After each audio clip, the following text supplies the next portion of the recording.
Olá pessoal, sou Josiel, professor de História. Hoje nós iremos estudar sobre o módulo 5, a expansão industrial e o neocolonialismo. Estudamos aí sobre a primeira revolução industrial, surgido aí na Inglaterra, mais ou menos por volta aí do século XVIII. Hoje nós daremos continuação a este assunto, não apenas com a segunda revolução industrial, mas também com o neocolonialismo. Estudamos aí sobre o colonialismo lá atrás também, no século XV, vemos como destaque tanto Portugal como a Espanha. Agora nós teremos aí uma forma diferente de colonizar com outros países também envolvidos. A segunda revolução industrial ela teve o seu início a partir de 1830 e vai terminar lá por volta do ano de 1900. Então, pegando aí essa era contemporânea, essa era de modernidade, nós vamos ter aí grandes avanços tecnológicos durante este período. Vão surgir aí grandes invenções, como por exemplo o Thomas Edison, responsável neste período aí por criar a lâmpada elétrica incandescente. Nós vamos ter aí também a criação do telefone, vamos ter o motor a combustão. Então, nós temos uma mudança de combustível neste período. O motor a vapor começa a ser substituído por um motor a combustão. O carvão, que era o combustível, começa a ser substituído pelo petróleo. Então, é um período de transição de desenvolvimento tecnológico. Esse período não é só as maravilhas, né? Isso não é simplesmente um avanço tecnológico, mas nós temos aí os seus pontos negativos que afetaram aí a nossa sociedade, inclusive chegando consequências até os nossos dias. Começando lá atrás, vai haver a necessidade de fontes de matéria-prima que deveriam ser encontradas para abastecer os novos complexos industriais. Então, isso tudo será causado justamente por uma superprodução. Estamos produzindo mais do que o comércio necessitava. Então, nós temos muito produto e nós temos poucos clientes. E isso tudo está gerando aí as suas consequências, que acabarão resultando na segunda revolução industrial, levando o sistema capitalista à sua primeira crise, chamada da Primeira Grande Depressão. Iremos estudar também na aula de hoje. Então, este período da Segunda Revolução Industrial, ele é conhecido também como período de neocolonialismo ou período do imperialismo. Uma outra grande consequência deste período vai levar o mundo a um dos maiores conflitos, a Primeira Guerra Mundial. Iremos ver aí uma pequena pincelada no final da aula. Já que com o crescimento da indústria vamos precisar de matéria-prima, a África e a Ásia se tornaram as fontes daquilo que a indústria precisava. Seria, no caso, carvão, minério de ferro e consumidores. Consumidores também sim, porque nós teremos aí o neocolonialismo. Essas regiões estão começando a ser repartidas por essas potências, então eles não estão apenas explorando ali os minérios, mas estão buscando também consumidores nessas regiões da Ásia e da África. As metrópoles europeias viram nessas novas colônias uma fonte de economia a serem exploradas. Juntamente que vai favorecer isso aí é um preconceito que vai existir em cima desses povos. Por exemplo, temos aqui um explorador britânico, o Samuel Becker, de 1821 a 1893. Esse explorador, ele chegou a dizer que os povos dinkas da etnia do sul do Sudão são inferiores aos animais. A sua natureza não é sequer comparável à do nobre cachorro. Carecem de gratidão, de amor e de compaixão. E este pensamento se espalhou pela mente europeia. A Europa se torna aí o centro cultural praticamente de todo mundo. Vamos ter uma visão eurocêntrica e vai surgir algumas justificativas para que esses povos asiáticos e africanos sejam aí dominados pelo europeu. Ou seja, vamos levar uma civilização a esses povos. Olha para você ver que bonitinho. Será que seria isso mesmo? Então, eles vão arrumar qualquer tipo de justificativa para que esses povos pudessem ser dominados. Começando então a nossa atividade industrial, ela acaba sendo difundida então pela Europa. A primeira revolução industrial, apenas a Inglaterra teve ali o seu início, o seu grande destaque, cuidou do monopólio praticamente de todas as indústrias do capitalismo. Agora, na segunda revolução industrial, nós já temos uma abertura para outros países. A Inglaterra ainda continua na liderança, só que temos outros países brigando também por essa fatia do comércio. Dentre esses países, destaco para vocês a Alemanha, por exemplo. Lembrando que a Alemanha e a Itália, ela teve aí o seu processo um pouco tardio. A unificação da Alemanha se teve a partir do ano de 1871. Então, a união desses 38 estados sob a liderança da Prússia se deu na data de 1871. A Itália também ela está se unindo justamente neste período. Por isso nós chamamos de unificações tardias, porque enquanto a Alemanha e a Itália estão se unindo, já existia ali a Inglaterra, já existia ali os Estados Unidos, já existia a França, Portugal, e esses países já tinham as suas colônias, já tinham seus desenvolvimentos industriais, justamente neste mercado capitalista pelo mundo. Então a Alemanha e a Itália, ela vem de forma tardia, mas tendo também uma grande fatia deste mercado capitalista, desta revolução industrial. Semelhante à Alemanha, a Itália também tem a sua unificação em 1871, a partir do reino de Piemonte, começa a unir ali todos os 7 reinos. Nós vamos ter uma questão aqui, que ficou conhecido como a questão romana, onde o Papa se torna prisioneiro, não aceitando aí esta unificação. Isso só será resolvido só lá em 1929, com o Tratado de Latrão, já próximo à Segunda Guerra Mundial, com Benito Mussolini, aquele líder fascista da Itália. Então é uma questão que aconteceu neste período das guerras, da unificação da Itália. Mas a Itália também conseguiu ingressar aí neste período do neocolonialismo e na Segunda Revolução Industrial. Os franceses tiveram um grande destaque neste período, principalmente com uma grande figura na pessoa de Napoleão Bonaparte, onde conseguiu retirar a França da crise. Após a Revolução Francesa, Napoleão consegue levar a França de um país quebrado para praticamente quase um império mundial. E Napoleão assim começa a conquistar o mundo, começa a desenvolver a França, cria um banco nacional para a França, começa a industrializar a França, levando a França também à Revolução Industrial. Não só ela ingressa, mas ela começa a brigar diretamente com a Inglaterra, tentando atingir aí, alcançar a economia mundial. Inclusive, Napoleão vai criar o que ficou conhecido como um bloqueio continental, proibindo com que a Europa fizesse comércio com a região da Inglaterra. Ou seja, ele queria monopolizar, centralizar o comércio para que girasse em torno da França, para que a França se tornasse a principal potência econômica do mundo. E ele quase conseguiu, a não ser quando a Rússia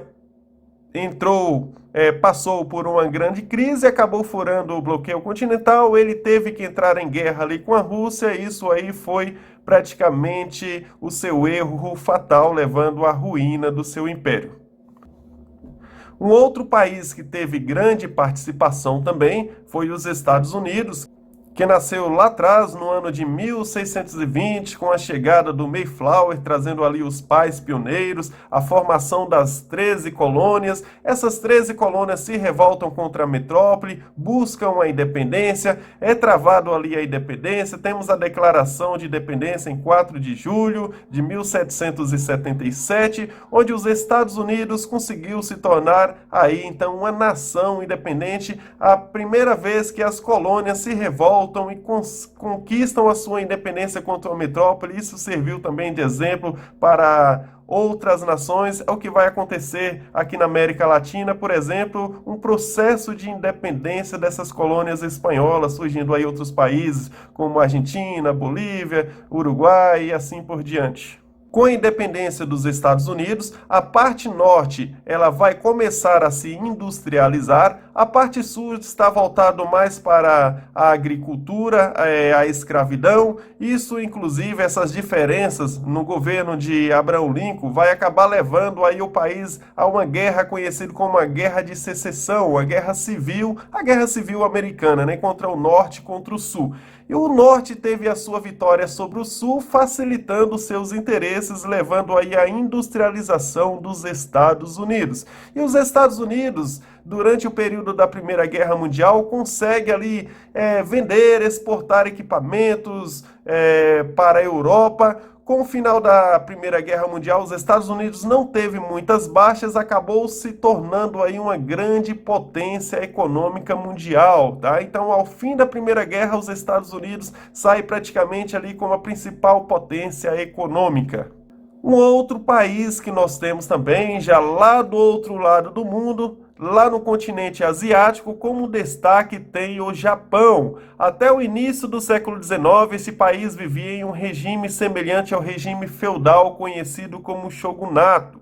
Essa situação vai mudar diante da pressão dos Estados Unidos que exercia ali sobre a economia japonesa. Os Estados Unidos vai começar a apoiar o imperador japonês na imposição da sua autoridade sobre os shoguns. Os shoguns é como se fosse ali aqueles grandes latifundiários que tinham grande influência e participação política no Japão. Os Estados Unidos conseguiu abrir então o mercado japonês e o Japão começa a entrar tendo grande participação na segunda revolução industrial. O imperador vai promover então um grande processo de mudanças nas estruturas políticas, econômicas e culturais do Japão, dando início então ao que no Ocidente ficou conhecido como a Era Meiji. Essa fase marcou a passagem do shogunato, ou seja, do feudalismo japonês, para a Era Industrial no Japão. O Japão, então, com grande oferta de mão de obra, ou seja, quando você teve ali o fim do feudalismo, teve muita opção de mão de obra dessas pessoas que viviam ali nos campos, que trabalhavam para o senhor feudal, para os shogunatos no caso, tornava-se ali a nação mais industrializada de todo o Oriente. Então, um grande destaque para o Japão neste período.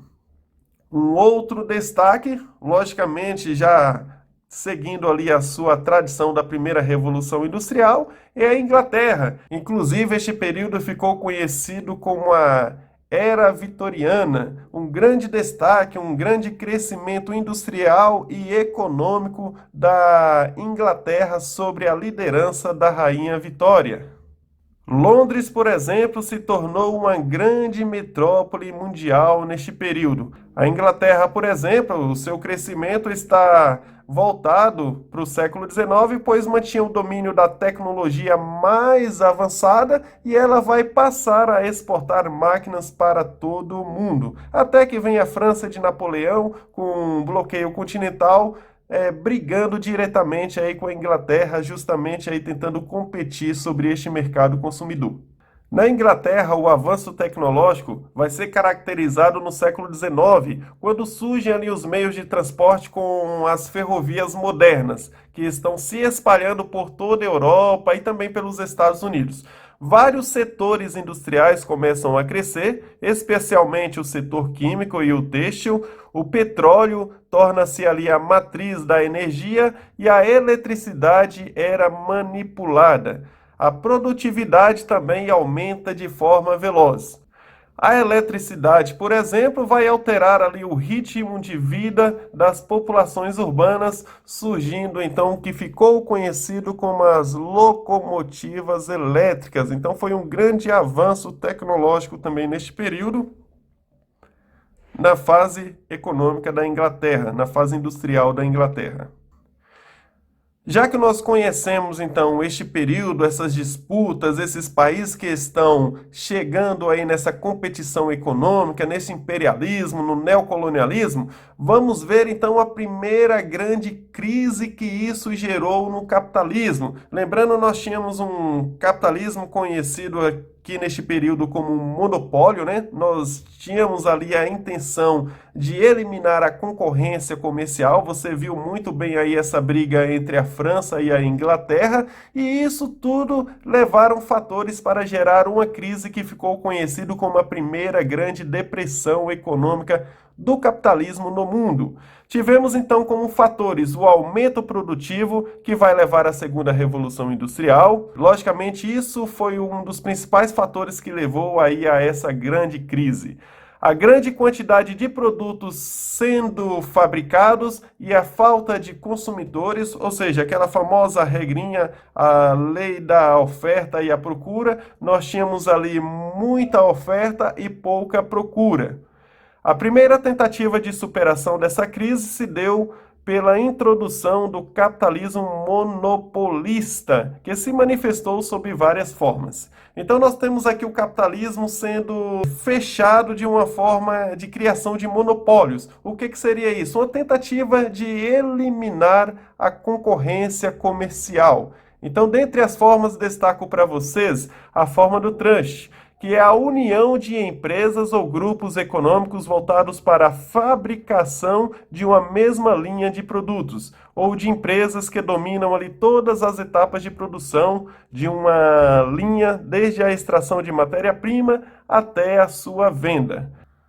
Um exemplo no Brasil, nós temos a Brasil Food, essa união aí da Sadia com a Perdigão. Temos aí também a Ambev. Então, são exemplos aí do trust no capitalismo brasileiro. Temos uma outra forma também, conhecida como a holding, que é uma expressão usada para definir o domínio de um grupo econômico sobre vários outros, geralmente por ter ali a participação nas decisões de todo um grupo de empresas, então conhecido aí como os holdings. E temos aí a forma de cartel, que é a união também de empresas, com uma tentativa também de eliminar ali a concorrência no mercado. Você vai ali unir essas empresas sobre o mesmo produto, onde você vai taxar e controlar ali os preços. Como, por exemplo, nós temos aí a OPEC, né, que é a Organização de Exportação de Petróleo. Então você vai ver que eles podem segurar a quantidade de petróleo que liberam para exportação, fazer a regulamentação dos preços. Então isso é organizado aí de uma forma conhecida então como o cartel. Dentre essas formas, ainda teve aí também a prática do neocolonialismo, é um pouco diferente lá do século XV, tá? Das grandes navegações. Aquele período ficou conhecido como colonialismo.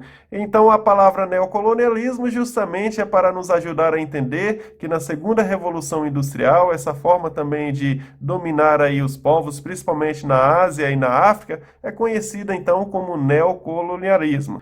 O neocolonialismo ocorre, então, entre os meados do século XIX e século XX. Como vocês podem perceber aqui na nossa imagem, nós temos aqui os líderes das principais potências brigando aí pela repartição aí da África e da Ásia.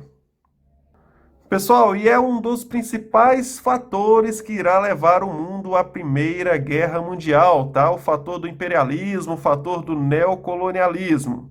Formas de relacionamento. Então, dentre essas formas, eu destaco para vocês aqui a forma conhecida como protetorado. O que seria o protetorado? Você dominava ali essa região, só que você acabava deixando ali com que boa parte da política local fosse decidida ali por eles, tá? Então, era uma forma de dominar conhecida como uma forma de protetorado. O país se tornava uma colônia da metrópole, só que a metrópole deixava ali em aberto algumas questões políticas para que fosse resolvido ali justamente na própria colônia.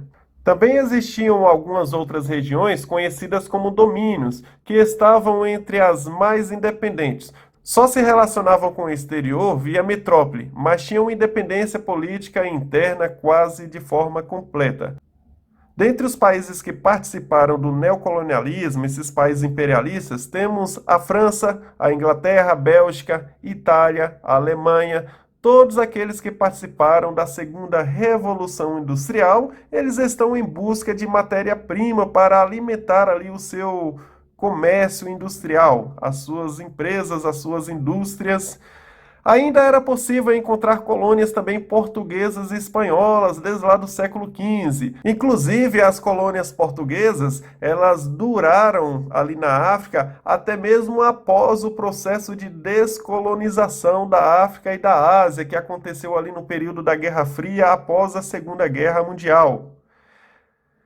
No início do século XX, 90% de todo o território africano estava sob o domínio dessas grandes metrópoles europeias. 50% da Ásia encontrava-se em situação bem semelhante.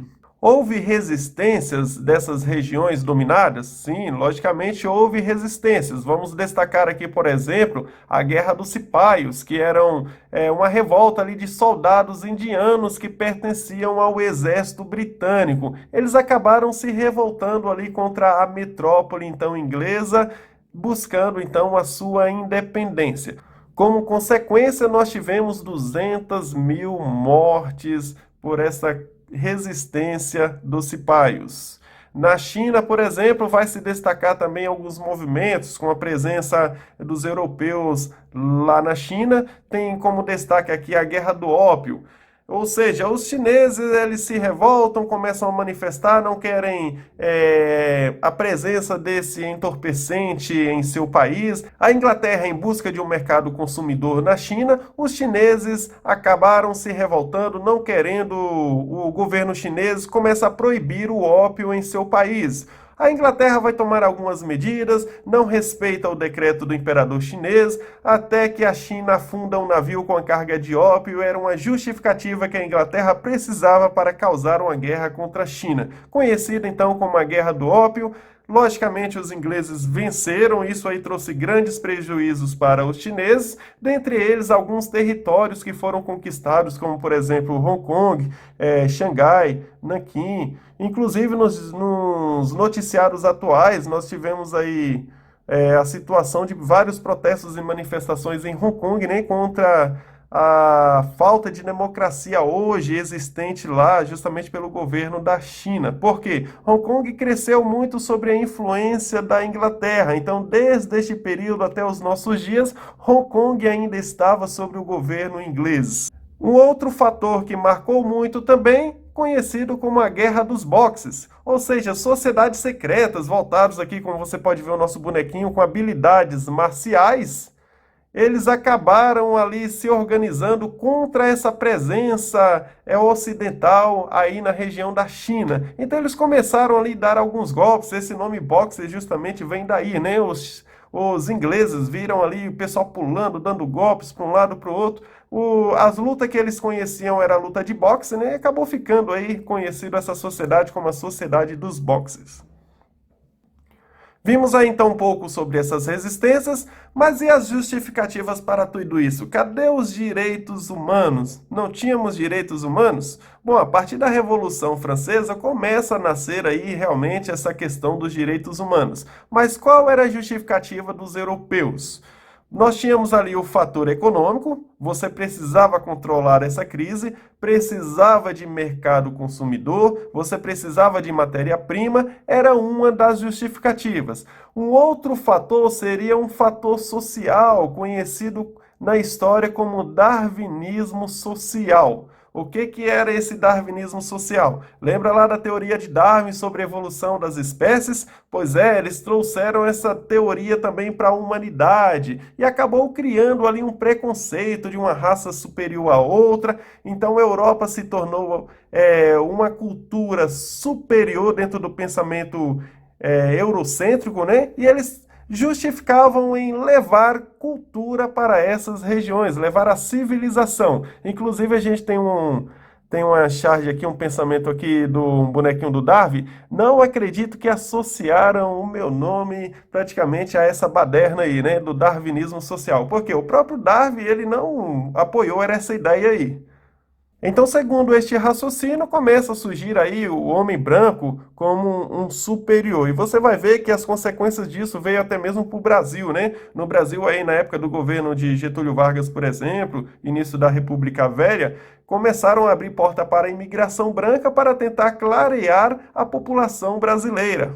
Olha para você ver como o preconceito aí foi atingindo várias regiões, chegando aí mesmo ao Brasil. Daí surge então a ideia de que o processo colonizador seria o fardo do homem branco, sendo seu dever levar a superioridade aos atrasados africanos e asiáticos. Então, uma das maiores justificativas justamente era este preconceito formado em cima da teoria do darwinismo social. Um outro fator que procurou justificar também foi a questão militar. Então estavam se formando também potências militares, caso acontecesse algum conflito, que foi o que aconteceu em 1914, a Primeira Guerra Mundial, eles usaram essas colônias também para formar ali bases, aliados militares, para ter uma fortaleza em meio a esses conflitos. E isso justamente foi bem usado no período da Primeira Guerra Mundial. Uma outra questão foi a questão também religiosa. Nós temos aí também o grupo dos padres jesuítas, com a missão civilizadora também, a missão de catequizar, onde iria para esses povos levar a salvação. Pessoal, lembrando que neste período não foram apenas os católicos, mas também tivemos aí uma grande onda de protestantes e expandindo também o evangelho para outras regiões neste período também do século XIX. Ainda sobre dentro dos fatores de disputas, algo vai marcar a história, justamente ali na região da África do Sul, é a Guerra dos Boeres. Todo esse processo de corrida colonial vai conduzir, então, essas disputas pela hegemonia econômica. E na região ali foi descoberta diamantes, e isso trouxe conflitos envolvendo os holandeses que dominavam essa região, só que a Inglaterra, com a descoberta dos diamantes, entrou em conflito tentando tomar a posse da região e justamente conseguiu expulsar aí os holandeses e os ingleses passaram a controlar essa região. Vocês perceberam que existiam aí várias tensões, existiam vários conflitos, disputas por mercados consumidores, disputas territoriais. Nós temos aí este período também de fortalecimento militar, criação de bases militares, este imperialismo crescendo, uma potência tentando sobressair a outra. Todas essas questões em 1914 não foram resolvidas. Pelo contrário, levou o mundo a um dos maiores conflitos da história, a Primeira Guerra Mundial.